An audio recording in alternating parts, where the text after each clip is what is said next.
Earth. I'm John Petersen from the Arlington Institute, and it's great to have you with us here on this Saturday afternoon in July. We come to you once a month or so as part of Berkeley Springs Transition Talks.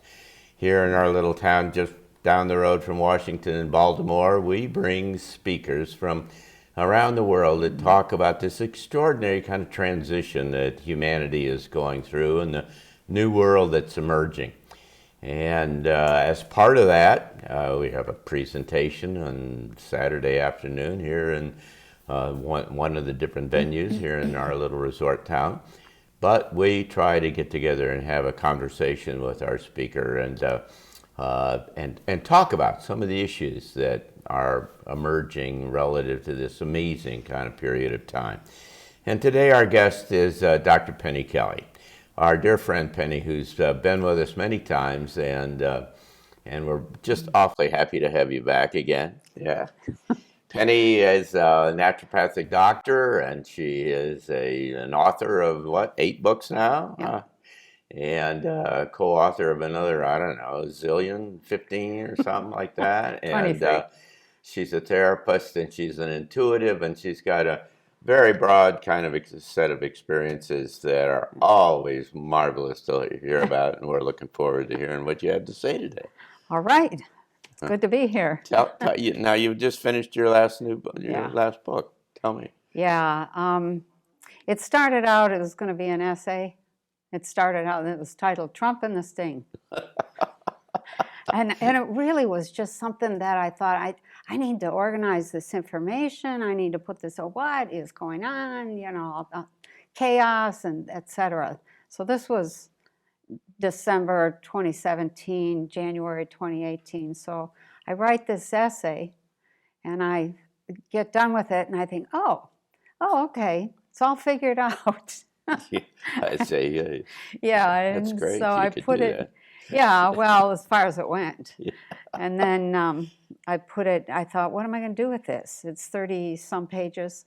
I'll put it on my website. Oh my gosh, it outsold all of my printed books. I just put it up as an ebook. And then I started getting requests for a sequel. People saying, hey, could you bring us up to date? What's going on behind the scenes? And so I started out, okay, the world was getting more and more chaotic. And I thought, okay, I need to write some more. And I thought I'd write another essay, another 30 pages. Yeah. And I think into a book, huh? Yeah, about page 94, I thought, I think this is a book. Yeah. So, and what's the name of it? Consciousness and Energy, Volume 4. It's part of that series. Yeah. And that's Trump, the Sting, the Catastrophe Cycle, and Consciousness. And so the point to Trump is that he's a disruptor, and it's part of this big disruptive problem, and this is not a treatise on politics or anything. No, no, Trump is the kick in the butt, and we needed that kick in the butt, and it started this process of what are we doing, where are we going, what are we going to create, and then I came across the whole catastrophe cycle, the nova, the micronova information. Tell us about what's that mean? It's small car? No. Okay. No, it's a solar system event that happens every 12,000 years. And the 12,000 years is up. And so I ended up. So the sun has an explosion and sends it. Yes. Yeah, right. Yeah, there's like 12,000 years of dust and debris settles on the surface. Right. And it blows that off, and it just hits everything in the solar system. system. And they find it from corings in the ice and other kinds of things. And so that is an extinction level event. So then I was like, oh. Well, it hasn't been complete extinction level because we're not complete, right. But a lot of stuff. Yeah. And it's also associated with the start of a new ice age. Just lots of difficulties. And so the sun's on its way to what they think is a grand minimum, and we're in the grand solar minimum. That's a different thing. It's a different cycle. In fact, when you go back and you look at the Mayans and the Mayan calendars, I used to hear about those and think, oh, too complex. I can't deal with that. And then when I was on a speaking tour earlier this year in Kentucky, the people that sponsored me to come to their school gave me a little book by a fellow named Hunbat's Men. And it was all about all these calendars, and I'm reading, it's just a little book, and realizing, oh, this is why the Mayans were so interested in calendars. They were tracking these cycles of destruction that happened. Huh. And what became clear, what became obvious, was that, you've heard talk maybe, we're in the fifth sun. Yeah. Oh, okay. That never meant anything to me until I read that book and had the nova, the science behind the nova cycle. This sun does this every 12,000 years and creates all kinds of havoc, and civilization collapses. Mm-hmm. And, and it's a little bit different by the sounds of it, by their records. Sometimes there's more fire, sometimes there's more dust pulverizing and rocks and things, sometimes there's more water events. Mm-hmm. And so each sun has a little different outcome, but it always disturbs civilization. And so I'm looking at that, and I'm thinking, oh wow. And then I started looking in other places, thinking, this can't be right. This can't be right. We can't be having this, this is going to wreck our world. And the more I looked, the more corroborating information there was. And so it was like, oh wow. And once you know what you're looking for, yeah, you see it everywhere, in the Bible, in the Hindu writings. Absolutely. In everything, the warnings. So it's... I went out to Colorado last summer and spent 17 hours listening to David Wilcock talk about Ascension. And he's extracted all these, I think he had a dozen different of these historical and religious and ancient texts, all they layer right on top of each other, one after the same kind of thing. I mean, they use different language, but here's the fire from the sky or whatever it is, right. and he, of course, comes to the same conclusion: is that sometime soon. His point, interestingly enough, is that we're moving into this cloud where the energy is different, the whole solar system. And what it's doing is affecting all the stars in the area. And in the last 2 years, 26 stars have had a nova or a supernova or a mini nova or a small nova. And it used to be thought that when a star did a nova, it was destroyed. That's not true. That's right, yeah. I was like, uh-oh. Yeah. Okay. So, I mean, that's the catalytic event that drives... that drives things into, and so the question is, how do you get from here to there? Well, I think that's the kick in the butt. The chaos it's in our face, the day-to-day. And then there's this solar system threat that we have to contend with. And how are we going to do that? What's the plan? And the only thing I can come to after a year's worth of reading and studying and oh man, is we have to develop consciousness, because if you can develop consciousness to be able to just kind of slide into an alternate reality that's very similar, which I've done many times. Sometimes you can barely tell you're in another reality system. It's just one little detail will be different. And so the one little detail we want to be different is there's no nova. Right. So that's a big detail. But yeah, right. Yeah, and so that's where we're at. So it's we're at a point of... So how do you do that? How do you do what? This how do you get into this other consciousness? Okay, so let me make a statement about consciousness. This is something I hear all the time. People say, oh, I'm waiting for higher consciousness. And, my mind immediately says, tut, tut, tut, tut. It's not higher. It's just more expansive. broader. more inclusive, Yeah, right. okay. And what that means technically is that you have access to information in other frequencies that you did not have access to before. Uh-huh. So imagine space is alive. Okay. And, let's say that right in the middle of us, right here, this form appears. Okay. And it's got a whole bunch of frequencies in it. Any form is just a collection of frequencies. Right. It's a Anything. waveform, complex waveform. Right. Mhm. Yeah, it's a bunch of Fourier transforms.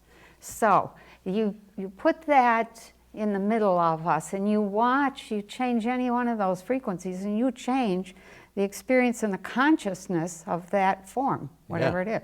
Uh-huh.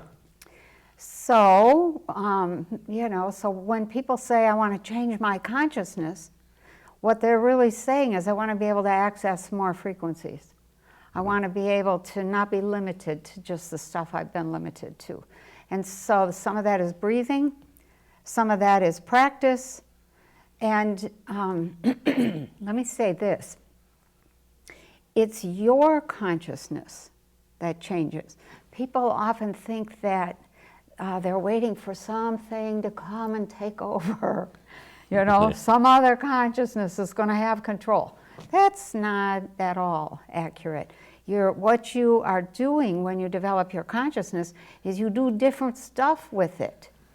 And that amounts to, sometimes everybody who expands consciousness runs right smack into their body. So then they realize, I have to do some healing. And there's your first project right there. How do you take the frequency set that you've been and build a new one and then step into that so that you no longer have the diseased body? That's literally what you do when you start a healing practice of some sort. Well, that kind of protective kind of notion that you've just said also extends writ large in larger terms. Right. And is in fact the cocoon, the bubble, the whatever that... The sphere? Yeah, that can bring you through all of the chaos and the Exactly. other stuff that's going on. Okay, so let's take a practical example that most people have heard of. You go to a workshop and you're going to learn to walk on fire. Okay. And so you go through this whole process. The process changes your consciousness. Okay. And then you take off your shoes and you run across the coals and they're 1,200 degrees or whatever and you don't get burned. That's an alteration of consciousness in which you've altered the frequency set or changed the frequency set between your feet and that fire, Right. so that there's an insulating barrier or however you want to think of it. Right. So, that's one example of changing your consciousness, changing your frequency so that something doesn't, we'll say, get you. Well, So, the get doesn't you, affect you. There's a whole kind of a spectrum of get yous here that include the collapse of the existing system, that all around you are these things that are essentially trying to get you from an emotional point of view and convince you that That's everything's going to hell in a handbasket. And the True. right. And so in fact there's kind of an insulative kind of bubble that you don't care. I mean, in my case, I mean, That's right. Yeah. That's right. One of the things that you learn, one of the things I teach actually, and it takes a while, is detachment. yeah. And it starts out feeling like, I don't care. I don't care. I don't care. and then you feel guilty because you're not responding the way you've been programmed to respond. As soon as you can get past that programming has always been known as the Great Satan. Huh. That is what you have to overcome, Oh, is wow. the programming of the world. There's no guy with a tail and horns out to, Oh, that's get you. too bad. That's too bad. What do you mean? and so the programming is what you have to overcome. And so one of the things to be aware of is that every single frequency carries information, and what that information consists of is feeling. Yeah. Yeah. Yeah. It either feels good or it feels bad. And then we assign all these fine meanings. And we're taught I what know. meanings to assign. Programmed, yeah. Right. So one of the things I say in my book is, you know, what if, or look at it this way. You've been programmed to, you know, if somebody spits at you, Right. to feel really insulted and get angry, maybe punch the guy. You know, if somebody smiles, you know, oh, we warm up. But what if the spitting had a different meaning? And what if the smile was entrapment? Right. So one of the things you have to do as you expand your consciousness is examine what's the feeling and what meaning have I assigned to it. And you start there and you just keep going. Yeah. And what happens is that as you loosen up, so let's go back to our form, you know, of densely packed frequencies. Okay. Okay, this is a favorite term that's out there right now is density. We're changing density. You know, nobody can say what that means. You know, what does that mean? You know, oh The really? New Age space is full of that kind of stuff. Right. Anyway. So literally what happens as you expand, the frequency set loosens up and expands. They get a little bit further apart, but they still keep communicating. Oh. And the field around each frequency gets a little bigger. Huh. And so as your frequencies move apart, you literally become less dense. Huh. And that's the density change that people are talking about. And once that happens, then new information, which is always brought in on a frequency, can move through you and dump or share whatever information it's got. Yeah. And so you'll have a precognitive moment, or you'll have an altered state moment, or, you know, so you'll hear, you'll know, there'll be this feeling, something will feel different.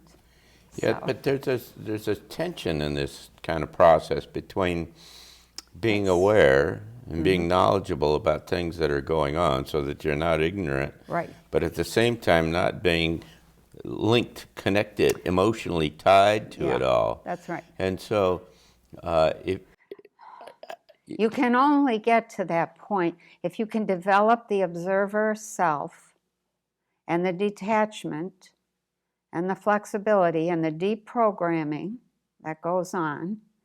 And you don't want to become a pariah. You know, you don't want to get outside your programming and say, woohoo, I can do whatever the hell I want. yeah. That doesn't fly. But, I mean, you could, but that isn't where most people go.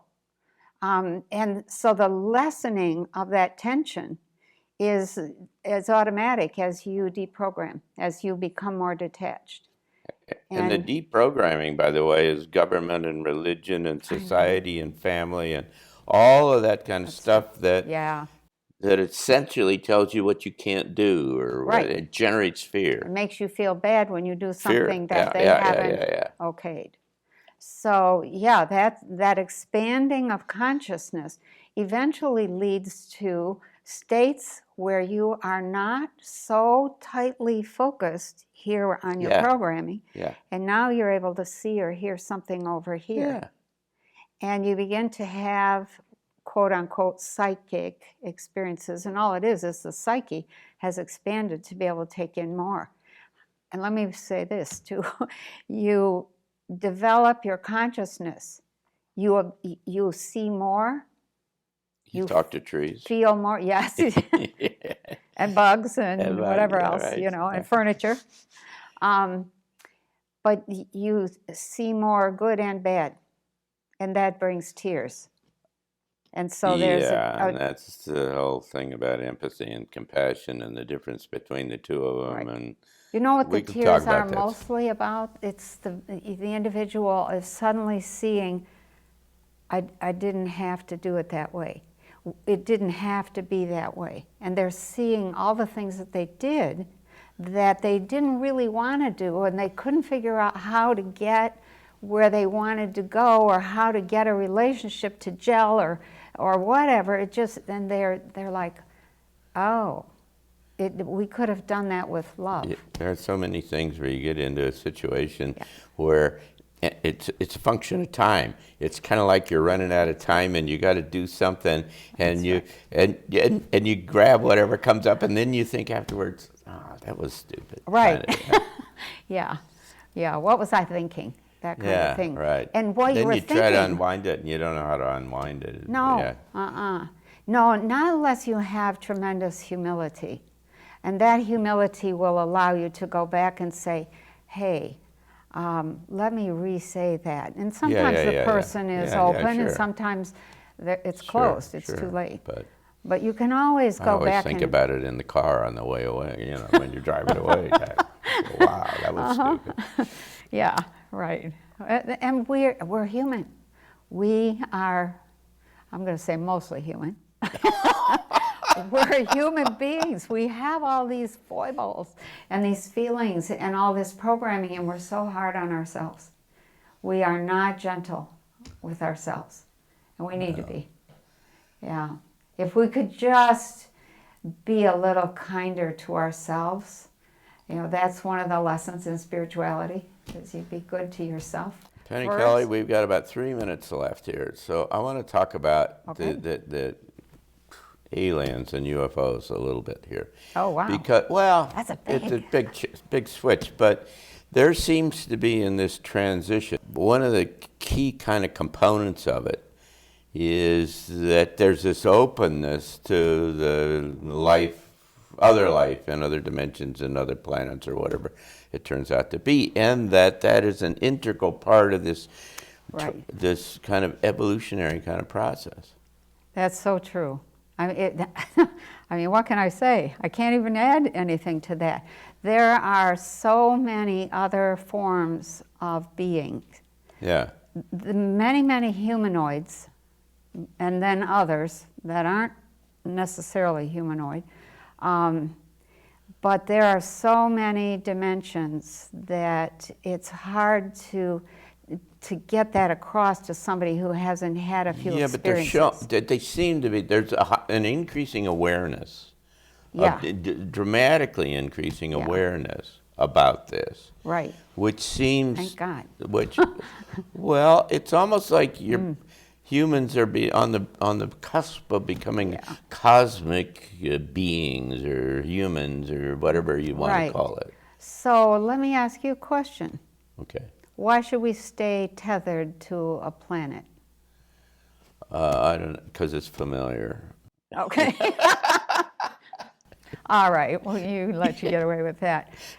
If we stay tethered to a planet, and all planets that support humanoid type life are around a star that explodes regularly, then does it make a lot of sense to stay tethered to a planet? No. Well, that's an interesting point, because there's almost no conventional thinking that suggests that there are external extinction level kind of things that happen on a regular basis, and we better get our act together so we can get off here before. When you begin to expand consciousness, like a Kundalini type expansion, and then you begin to be aware of the vast numbers of beings and craft and places and dimensions that are out there, and you begin to visit some of those, you begin to see that we're maybe in preschool at this level, and that's the direction. And those people are not attached to a planet because it's dangerous, because all planets are unstable. Even though we think in terms of great stability, Mother Earth is stable. No, she's not. What happened to all those people who read Velikovsky's work 40, 30, 50 years ago, whenever that was? 50s, Yeah. Where are all those people? They're at this point, I think, going to be called into action to help stabilize what is really a very unstable period that we're headed into. So what's the role of young people in this whole transition? Do they bring a different point of view or perspective or information about how to do that? Or well, what I've seen, I'll share what I've seen, is that there's a split. The young people go on into a sort of a socialist kind of environment. Huh. And they stay young a lot longer. Mm-hmm. And they don't have to worry about jobs and all the things that we grew up worrying about. And there's another group that leaves and goes elsewhere Right. because they don't want to be, they want to be self-determining. The choice in front of the millennials is, do we want to be self-determining or not? And so that's where the split happens. So Open up self-determining a little bit there, because what does that mean? Because in a socialist government system, runs everything? every detail is controlled. Yeah. Every detail is decided for you, and you just have to go along with the program. Right. That is not conducive to full development of consciousness Okay. So or your power. right. And so it ends up being anything that doesn't fit into that socialist paradigm, anything that's psychic, metaphysical, altered state, becomes weird and scary. And it's worse than it is now, than what we grew up in. And so self-determining means being able to decide what Sure, but kind you of... just said that the young people want to be socialists. A lot of them do. And they don't want to be self-determining, and they don't want to be expanded? No. I think some do, but a lot of them have grown up, have been programmed perfectly, beautifully, by the programs of the powers that be, we'll say. Yeah. So they are perfect examples of people who say, hey, yeah, and you look at the wealth gap, they want that ended. That's a legitimate thing, but if they become socialists, they have no way to end that. Right. None. Yeah. So, and they have no say in the system. And people don't understand the difference between a democracy and a republic. A democracy basically amounts to eventually mob rule. Whoever's, whatever the mob says goes. The majority, yeah. A republic is different. A republic says we're going to have this government, and they are going to guarantee that our rights as a human come first. That's the most important thing. And they will fight to protect our rights as a human. Democracy is just whoever's in power, they have the say. So, big difference. And we don't teach that. People don't know that. They haven't learned that. Well, the fascinating thing to all of this is that all of these moving parts are all kind of this, and it's all Right just now. converging together and coming, and there is a Right. absolute new world and a new human being that's coming out of the back end of this, and we haven't talked about it, but literally the genetics are changing. And, Right. And there's, mainline beautiful. geneticists are saying that your grandchildren are going to be a different species. And so, I mean, this is really... Well, one of the Frickin' big effects deal. of the solar nova is huge impact on DNA. Huge. Animal, plant, and human. And that's when you get a new human gets born at that point. Huh. So that is just one of many, many effects. And the nova is due before 2046. Yeah, some some- friends of mine say 2027. Right. Yeah. Yeah. So, I mean, it's sometime soon. Yeah, within our lifetime. Yeah. Yeah. So maybe you got less than a decade to kind of get your act together. I figured 8.5 years. Yeah, something like that. Yeah, and we need that. You need time to expand consciousness. There's a story that I think is useful. I don't know where it came from. I can't vouch for its truthfulness, but there's a guy that supposedly was in Hiroshima or Yep, Nagasaki or something, and he was on the street when the bomb dropped, and he saw this huge wave of fire and dust and smoke and whatever coming at him, and his instant gut reaction was, that's not going to hurt me. And it just blew right past him. Everybody else was vaporized, and he was fine. So who has that kind of presence? That's the kind of presence we have to develop, that when we see or experience a nova, it's like, that's not going to touch me. Yeah. And it's similar to being in Syria We see Wow. stuff happening over there, but it's not touching us Yeah. over here. Well, we're out of time. We'll have to Oh. talk about that some other time. Okay, all right. So I hope that you'll come back. I will. Yeah, you keep coming This is back. one of my favorite places. Yeah, it's great. Yeah. And we're glad that you came in with us today. We'll be back next month. Greg Braden will be here, who is a New York Times best-selling author and a wonderful guy and a good friend, and comes back every year. And it's only one of a whole series of wonderful speakers and presenters we have coming, and you'll find information about that at transitiontalks.org. So we hope that you'll come and be with us, and you hope that you'll come back to Postscript here the next time we come around. I'm John Petersen from the Arlington Institute, and come and visit us in Berkeley Springs here. We're just 100 miles from Baltimore and Washington.